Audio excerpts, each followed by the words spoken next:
গেল ৪ এপ্রিল পুরান ঢাকার ঝব্বু খানম জামে মসজিদের ভেতরের সিঁড়িতে খুন হন মুয়াজ্জিন বিল্লাল হোসেন। হত্যাকাণ্ডে জড়িত সন্দেহে মসজিদের খাদেম হাবিব, মোশাররফ, তোফাজ্জল ও সারোয়ার নামের ৪ জনকে আটক করে পুলিশ। তাদের মধ্যে সারোয়ার কয়েকদিন ধরেই রয়েছে পুলিশ হেফাজতে। আরেক আসামি এখনো পলাতক।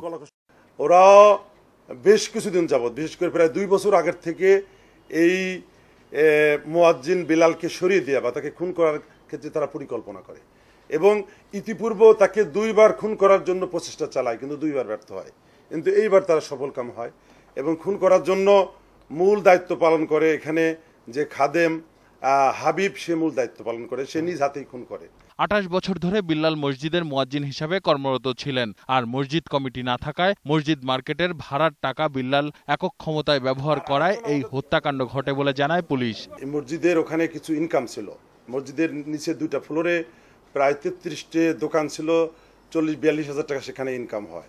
তারপরে সেখানে দান বাক্সে কিছু টাকা আসে, প্রতি মাসে ১০-১২ হাজার আসে। আরও আশেপাশে দোয়া টোয়া পড়ার কারণে এই মুয়াজ্জিমের ভালো ইনকাম ছিল এবং ওখানে মসজিদের যে পরিচালনার নীতিমালা যেটা দেখলাম আমরা, কিছু ভুল ত্রুটি ছিল।